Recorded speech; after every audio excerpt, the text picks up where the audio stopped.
C'est toute une famille qui s'est mobilisée pour saluer et célébrer le mérite de 3 de ses membres. Des proches collaborateurs du président du Conseil constitutionnel et qui, au fil des années de leur présence au sein de cette institution, se sont illustrés dans leur travail.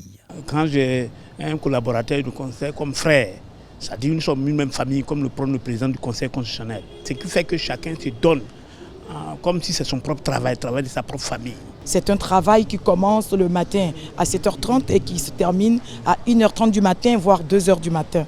Le président du Conseil constitutionnel n'est pas resté insensible à tout cela. Ils sont désormais chevaliers dans l'ordre du mérite de la fonction publique, du bonheur et moment d'émotion quand la ministre Anne Oloto épingle sur leur poitrine la médaille, juste récompense des devoirs accomplis implicitement, exhortation à d'autres sacrifices. Il faudra vous souvenir que c'est le fruit de votre abnégation au travail, de votre engagement. Et je souhaite que vous soyez des modèles ici, au Conseil constitutionnel et partout en Côte d'Ivoire. Le Conseil constitutionnel s'inscrit dans la démarche performance et qualité de l'offre de services que promeut le ministère de la fonction publique et de la modernisation de l'administration, avec des personnels motivés partageant les mêmes valeurs. Ils sont nombreux à être promus, admis à un concours professionnel ou bénéficier d'un reclassement. Dans cet élan, à toujours aller de l'avant, toute la fierté du président de l'institution. Je les encourage et les invite à persévérer dans la voie dans laquelle ils se sont engagés. Qu'ils sachent surtout que la reconnaissance de leur mérite par la nation n'est pas une fin, mais plutôt une invitation à être désormais des modèles. Avec les 3 titulaires de la médaille du mérite de la fonction publique, dont le secrétaire général de l'institution, distingué quelques mois plus tôt, les personnels du Conseil constitutionnel entrevoient l'année 2022 radieuse, marquée du sceau de la continuité, pour l'illustration de la plus haute juridiction de l'État de Côte d'Ivoire. École ivoirienne pour les sourds, ambiance des journées ordinaires. Pour les 48 ans d'existence, journée porte ouverte, Michel, ancien pensionnaire, se rappelle. Donc j'ai fait l'école pour les sourds, j'ai été parmi les premiers élèves. C'est la coiffure qui se présentait comme la seule option pour nous. Donc j'ai appris la coiffure et j'ai commencé à coiffer à Cocody.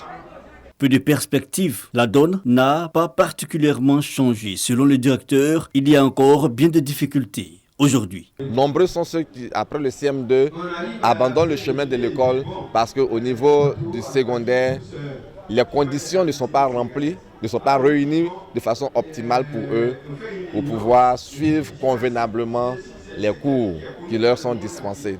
L'alternative actuellement, c'est la formation professionnelle. Dans les salles de classe, la couture, la pâtisserie et la cordonnerie constituent les disciplines pilotes. C'est vrai qu'aujourd'hui en Côte d'Ivoire, vous verrez que la plupart des emplois modernes qui existent, salariés, n'occupent que 10% de l'ensemble de l'activité économique. 90% sont pourvus par des secteurs informels.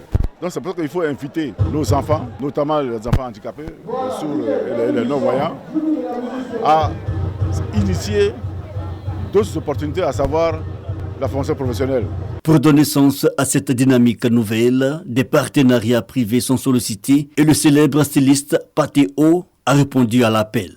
Parler aux gens, expliquer, c'est déjà une difficulté. Donc, s'il y a des gens qui veulent être orientés, il faut des spécialistes pour pouvoir les orienter.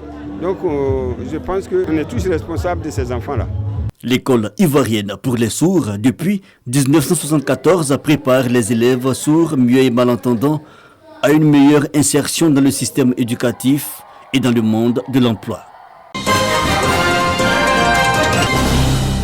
Il y a 20 ans, naissait une organisation non gouvernementale à caractère social qui travaille à améliorer le bien-être des populations vulnérables. La Fondation Djidji La Grande Espérance marque un arrêt pour célébrer cette noce de porcelaine et fait le bilan du chemin parcouru. Le bilan est largement positif. Au départ, ce n'était pas facile, mais quelques années après, nous avons atteint une vitesse de croisière sur toute l'étendue du territoire où nous avons acquis une notoriété non seulement nationale, mais au plan international reconnu par beaucoup d'institutions. Depuis sa création, l'organisation a pris en charge environ 2000 personnes, dont 1355 orphelins et 226 personnes vivant avec le VIH-Sida.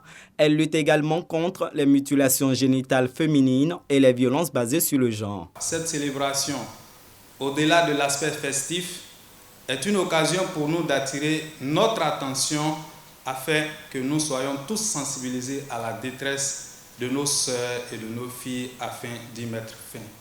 20 ans, c'est la fin de l'adolescence et le début de la vie d'adulte.